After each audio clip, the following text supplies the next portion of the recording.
ধন্যবাদ এই সুন্দর খাজা বাবার স্বামী কাওয়ালি গান শুনে আমার বাবাজান আব্দুল কাদের রয়েছে। বাবাজান 100 টাকা দিয়ে উৎসাহিত করুন।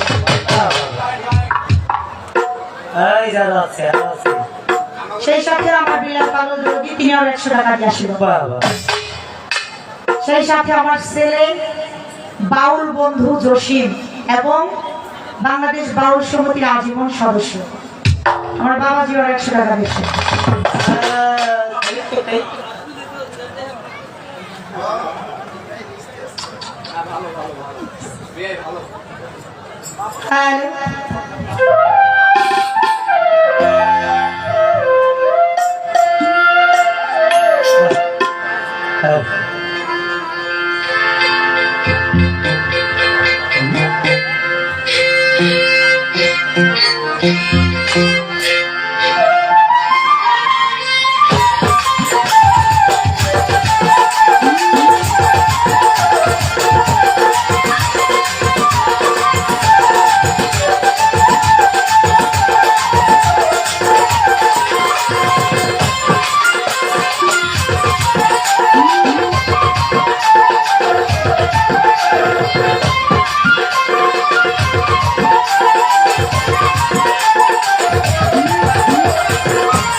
ধন্যবাদ আমাদের উভয় শিল্পী বন্ধনা পর্ব পরিশেষে আজকে দরবার থেকে অতিবা চমৎকার সুন্দর করে দুটি পালা আমাদের মাঝে নির্ধারিত করলেন। তো ইতিপূর্বে আমাদের মাঝে আজকের অনুষ্ঠানে সম্মানিত অতিথি মহোদয় তিনি এসেছেন, তার সাথে যারা সফর সঙ্গী, আমি প্রত্যেকের প্রতি সালাম শ্রদ্ধা ভালোবাসা নিবেদন করছি। সেই সাথে মঞ্চে উপবিষ্ট আছে বাউল বন্ধু আমার বাবাজি, বাংলাদেশ বাউল সমিতি আজীবন সদস্য শ্রী জসিম বাবাজি, তার প্রতি আমি সালাম শ্রদ্ধা নিবেদন করছি। জনাব মতি মেম্বার দরদি, তার প্রতি সালাম। মঞ্চে উপবিষ্ট ছিলেন ফুলচাঁদ সরকার, তার প্রতিও সালাম রাখি। সেই সাথে সালাম মোল্লা, আলমাস মোল্লা দরদির প্রতি সালাম শ্রদ্ধা রইল, মজিদ মোল্লা দরদিদের প্রতি সালাম রইল। মঞ্চে উপবিষ্ট আমার বিলাল পাগল দরদির প্রতি ভক্তি রাখি। জনাব রাজ্জাক সাহেব, তার প্রতি সালাম শ্রদ্ধা রাখি এবং হানিফ দরদি, তার প্রতি সালাম শ্রদ্ধা ভালোবাসা নিবেদন করছি। পরাণ দরদি, তার প্রতিও সালাম শ্রদ্ধা রাখি। তো অত্র এলাকা এখন যারা আছেন সম্মানিত ব্যক্তিবর্গ প্রত্যেকের প্রতি সালাম শ্রদ্ধা জানাই। আমার বাবাজি আব্দুল কাদের রয়েছে, বাবাজির প্রতি আমি আবারও সালাম শ্রদ্ধা নিবেদন করছি। মঞ্চে উপবিষ্ট আছেন আমাদের সিংড়াই শহরের হোসানিয়া পাক দরবার শরীফে যিনি কর্ণধার সাধক শাস্ত্রী দেওয়ান হায়দার আলী দেওয়ান আর্টিস, তিনি জানি তার রোজামুবারকে সালাম ভক্তি রাখি। তার সুযোগ্য একমাত্র জামাতা জামিল হোসেন বাবাজি, তার প্রতি সালাম শ্রদ্ধা নিবেদন করছি। তো আজকের পালা ইতিপূর্বে সকলেই জ্ঞাত হয়েছেন। আজকের পালা কি? এলএমএ শরিয়ত এবং এলএমএ মারিফত। বাংলাদেশের ভেতরে সুনামধন্য গায়ক বাবাজি জালাল সরকার বাবাজিকে দিলেন এলএমএ মারিফতের ভূমিকায় গান গাইবার জন্য, এবং আমি দৌলত সরকার ক্ষুদ্র একজন শিল্পী। আমার চাইতে ক্ষুদ্র গায়ক এই পৃথিবীতে দ্বিতীয় কেউ নাই। আমাকে দিয়েছিলেন শরীয়তের ভূমিকা। প্রকৃতপক্ষে যে গান, যে সুর, যে তত্ত্ব, যে ভাব, যাহা কিছু দিয়ে আমি আপনাদের মন জয় করব বাবা, তার কোনো একটা গুণ আমার মধ্যে নাই। তবুও দাঁড়িয়েছি, তবে যার গান সে গাবে, আমি কেমন ছিলাম। তাই তো আমার দলের কাছে যাওয়া, আমার মুর্শিদ যেন আমার রসনাতে বসে তার গান, তার তত্ত্ব, তারই ভাব আমার সুরের মাধ্যম দিয়ে প্রকাশ করে। আর আমি যেন খুব একটি শ্রোতা হই, আপনাদের সাধুগুরু মহতের চরণ পাশে বসে থেকে শ্রবণ করে আমার মানব জীবনের একটি গতি আমি খুঁজে পাই। এ আশা আমি রাখছি এবং মাস্টার দলবি তার প্রতি সালাম রাখছি এবং আমার জেলা সরকার বাবাজির সুযোগ্য দুই শাহজাদা ফরিদ সরকার এবং শুভ সরকার, আমি আমার ভাইদের প্রতি সালাম ভালোবাসা জানাচ্ছি। ধন্যবাদ সকলকে। তো পালা যেহেতু শরীয়ত মারফত, পালা তো শুরু করবো। পালা শুরু করার আগে পালাটা একটু বাসক করে ভাগ করে নেওয়ার দরকার না, কি বলেন? কেননা আজকের পালাটা আমার বাবাজি যারা সরকার তার সাথে মাইফোদের ভান্ডার নিয়ে বসে আছে। এই যে পালা আমরা করে থাকি, তরিকত, হাকিকত, শরীয়ত, তারপরে হইল মারফত। এই যে চারটা তরিক, এই প্রত্যেকটা তরিকই আমাদের জন্য ভালো। তবে যদি নিজের মূল হাসিলতটা ভালো না হয়, আমার জন্য কোনো তরিকই প্রযোজ্য নয়। কি বাবা, কথা ঠিক কিনা? এই চারটা তরিকের বড় তরিক হইল নিজের হাসিলত তরিক।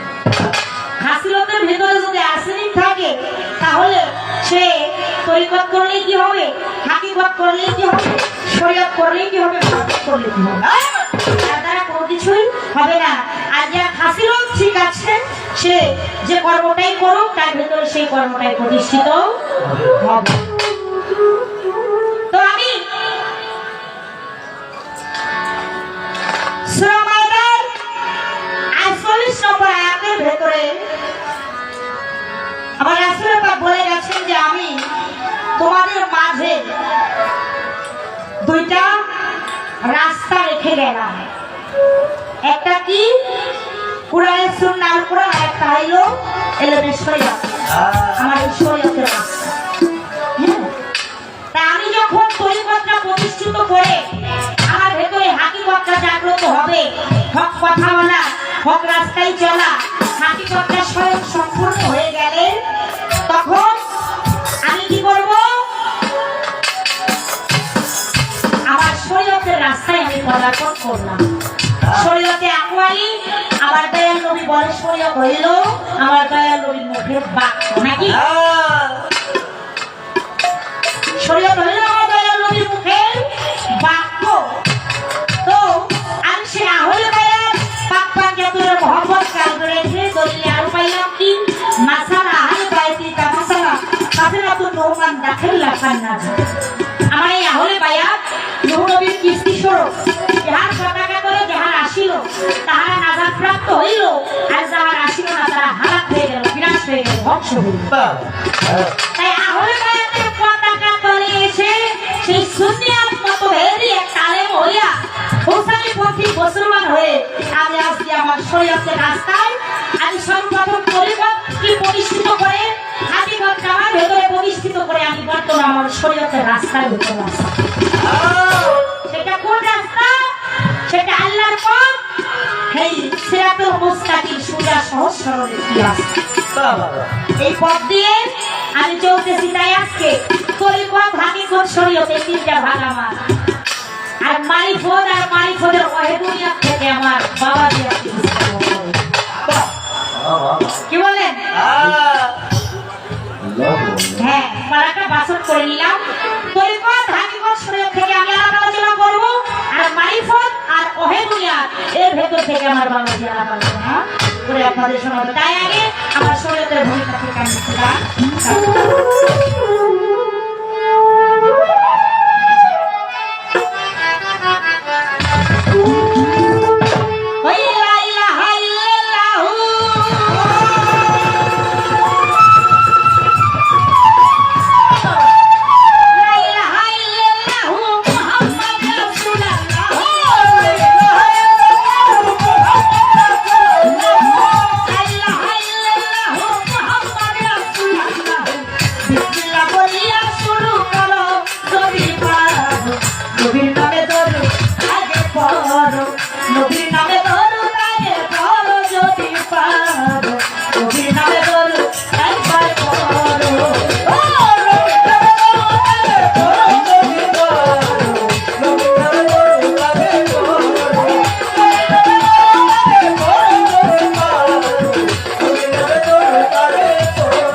শ্রদ্ধা তুমি যদি কাজায় কষ্ট করো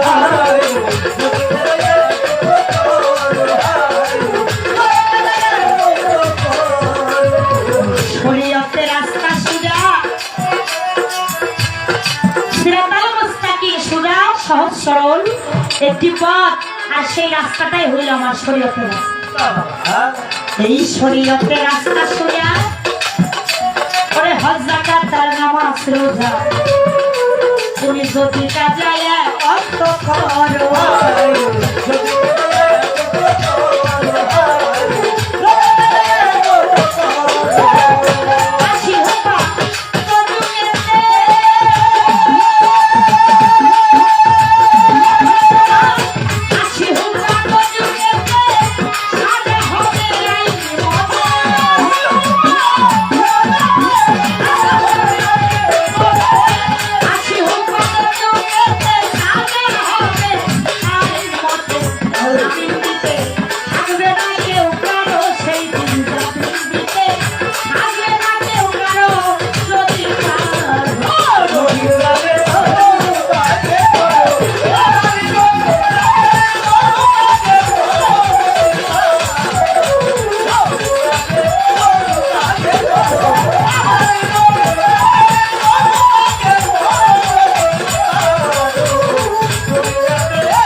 ভাগতে পাল্লা দিল ধর্মরাজ সভা শরীয়ত মারফত ভাবের পাল্লা দিল এই জায়গা শরীয়তের ভূমিকা নিয়ে আমি তারাইলাম আসরে সর্বপ্রথম একটি গান আমি রাখলাম আপনাদের ভিতরে এবার যিনি মালিকের ভাবুক সাহেব তার কাছে আমি জিগাইয়া যাইব সুন্দর করে তার মনের কথাই আমরা জানতে পাবো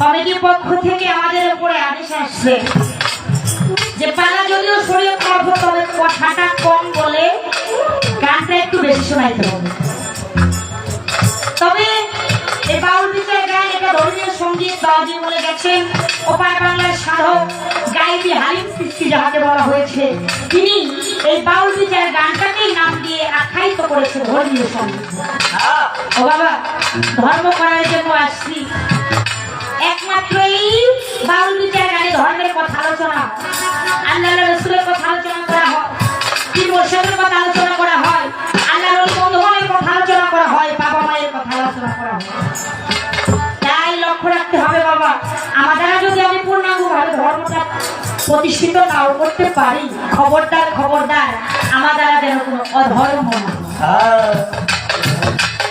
এটাই সকলের কাছে চাওয়া থাকবে আমার তো পালা শুরু হয়ে গেছে আমরা চেষ্টা করব ছোট ছোট কথা জিজ্ঞাসা করতে কারণ বেশি কথা বলবো না আমি একটি গান রাখলাম লা ইলাহা ইল্লাল্লাহ মুহাম্মদ রাসূলুল্লাহ বিসমিল্লাহ বলিয়া শুরু করো যদি পারো নবীর নামের দরুদ কাঁদে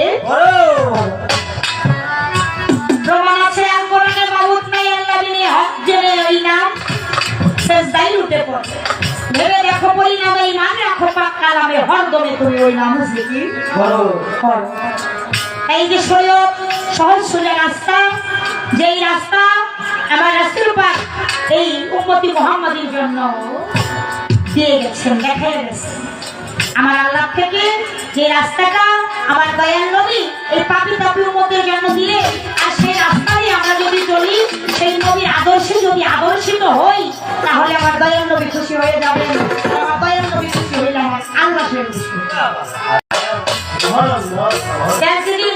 ভূমিকায় গান করবে আমার পাউজির কাছে আমার জানা থাকবে এই যে মারিফত মারিফত বলি এই যে মারিফত বিষয়টা কি এই মারিফত বিষয়টা ইহা কত প্রকার এবং কি কি, ইহা কত প্রকার কি কি, এবং এই মারিফত সর্বপ্রথম কোথায় কিভাবে ছিল, আপনি কোথা থেকে হাসিল করবেন? এই যে মারিফত শব্দ, এই শব্দটা পবিত্র কোরআন শরীফের ভিতরে কোন সূরায় লেখা আছে কি নাকি? এই যে মারিফত আপনারা যে করেন, আমরা তো জানি এই মারিফতের অতি গোপন এরকম কি, যেটা গোপন বিষয় সেটা তো আর লোক সম্মুখে বলা যায় না, যায় কি বাবা? সেটা বলা যায় না। তবে আজকে আমি দেখি আজকে মারিফতের ফকির সাহেব মারিফতের ওই গোপন ভেদে বাইক দিয়ে কেমন একটু ভালো আছে না? হ্যাঁ, তাই তো এই প্রথম স্টেজে ছোট দুটি কথা রইল, আশা করি চমৎকার করে দলিল সম্মতে বাবাজি আমাদেরকে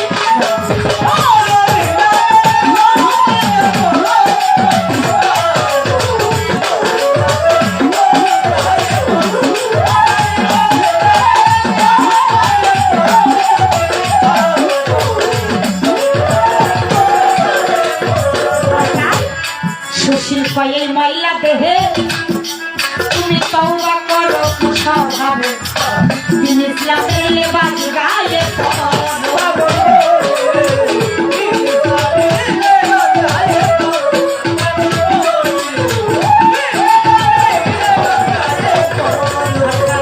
সুশীল কয়ে মহিলা দেহে তওবা করো স্বভাবে, দিন ইসলামের লেবাস গায়ে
ধন্যবাদ। একটি গান রাখলাম তো, যেহেতু আমার পালাটা শরীয়ত নাকি, তো আমার পালা অনুযায়ী আমি একটা গান রাখবো। কেননা এই শরীয়তটা হলো একটা গণ্ডির মাঝে একটা আইন।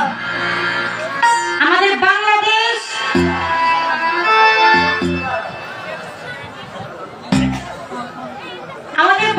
সরকার দেখে আমাদের সংসদ ভবনে কিন্তু একটা আইন পাস করছে, বলছে না? আছে কিনা? সংবিধান একটা আইন আছে। এই সংবিধান আইন নিজেকে যদি বাংলাদেশের নাগরিক বলে দাবি করে এটা মেনে চলতে হবে। আর সেই ব্যক্তি এই সংবিধান আইনটা মেনে না চললো, তার কিন্তু বাংলাদেশ সরকারের ওই দণ্ডবিধি হিসাবে তার সাজাটা প্রাপ্ত হবে না? তেমনি করে এই শরীয়ত এটা আমার আল্লাহর দেওয়া একটা আইন, আমার রাসূলের মাধ্যম দিয়ে আসছে। আইনটা জারি করেছে আমার রাসূল পাক। তাই এই শরীয়তের আইন যারা মেনে চললো, আমার রাসূলকে মেনে চললো, আমার রাসূলের আদর্শে তারা আদর্শিত হইল, আমার আল্লাহর হুকুম তারা মানবে, আর যারা মেনে চলে না তারা কি ওই আল্লাহর দরবারে ওই যে সাজাত একটা হয় নাকি, কারণ সীমা লঙ্ঘনকারীকে আমার আল্লাহ কখনোই পছন্দ করে না। তাই আমি আমার সে নবীর মহব্বতে আমার শরীরের পাড়া থেকে আরেকটি গান রাখবো, কেন না আপনারা লাইলি মজনুকে নিশ্চয়ই শুনছেন না, ইতিহাসের পাতায় লেখা আছে নাকি লাইলি মজনুর প্রেমের কাহিনী। হ্যাঁ, তো ওই ইতিহাসের পাতায় যে লাইলি মজনু তারা প্রেম করছে বাবা, এর চাইতেও বড় একটা লাইলি আছে, তাদের চাইতেও বড় একজন মজনু আছে। সেই লাইলি মজনুকে আপনারা কি চিনতে চান? মনে হয় চান না, কারণ কথা শুনতেছেন। হ্যাঁ, সেই লাইলি মজনুর গল্পটা আমি আমার গানে গানে সুরে সুরে একটু আপনাদের বলে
Thank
you.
সুধী উপস্থিতি, মঞ্চে উপবিষ্ট আপনাদের সুপরিচিত বিল্লাল পাগলা, উনি 100 টাকা এবং আমার ভাগিনা আতিক মোল্লা 50 টাকা।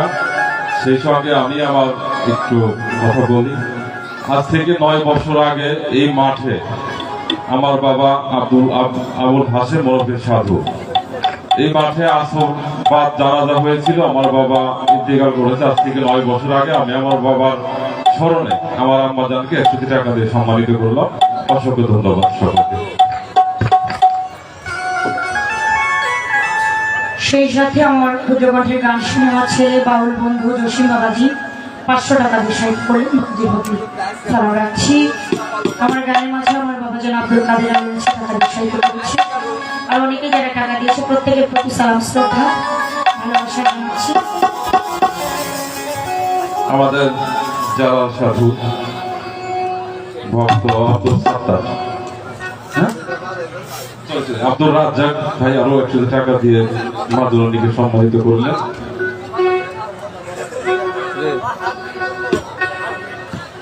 ধন্যবাদ আব্দুল রাজ্জাক দর্জি। আমি তার প্রতিও সালাম শ্রদ্ধা রাখছি। তারা এত সুন্দর পরিবেশ দিয়ে ধৈর্য ধারণ করে গান শুনলেন। সকলের প্রতি সালাম শ্রদ্ধা ভালোবাসা হল। দোয়া আশীর্বাদ ছিল। হ্যালো, এটা বানান আমি তো দূর থেকে ভাবে আমি দেখ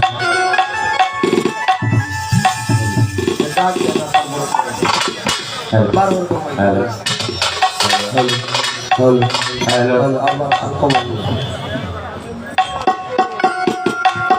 হ্যালো প্রিয় মণ্ডলী, শুভ সন্ধ্যা।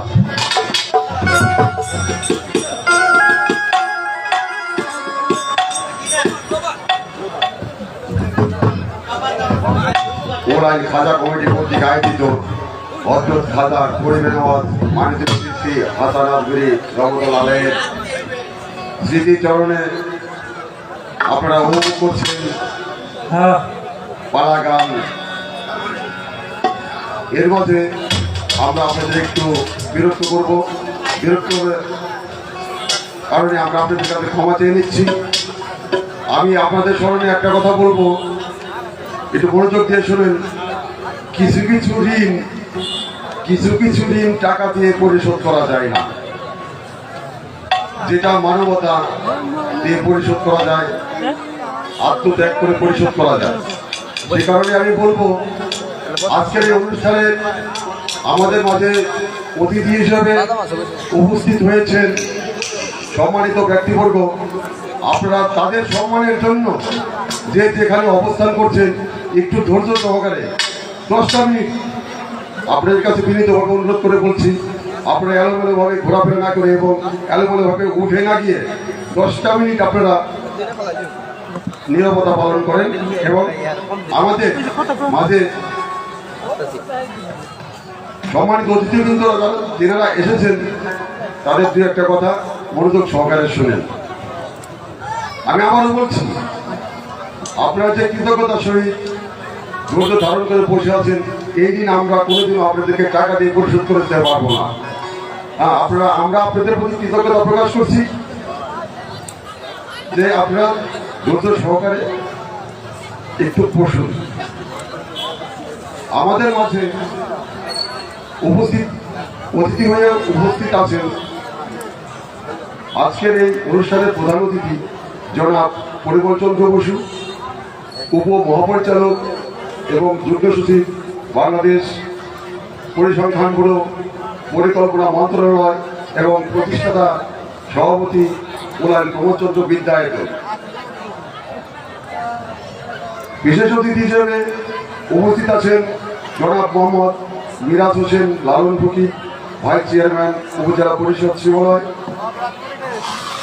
জনাব রুনা আক্তার, মহিলা ভাইস চেয়ারম্যান শিবালয় উপজেলা পরিষদ, বাবু দিলীপ চন্দ্র সাহা, বিশিষ্ট ব্যবসায়ী, আমরালা বাজার, শিবালয় মানিকগঞ্জ, বাবু রমেন চন্দ্র পাল, ম্যানেজার, আইকে জুয়েলার্স, উত্তরা ঢাকা, জনাব মোহাম্মদ মুর্শিদ আলম, বিশিষ্ট ব্যবসায়ী ও সমাজসেবক, নয়াকান্দি। এবং আমাদের মাঝে উপস্থিত আছেন আগামী উপজেলা নির্বাচনের ভাইস চেয়ারম্যান পদপ্রার্থী, মহিলা পদপ্রার্থী ছন্দা আচার্য পুতুলি। আমি আপনাদের সকলকে বিনীতভাবে মঞ্চে আসার জন্য আহ্বান জানাচ্ছি।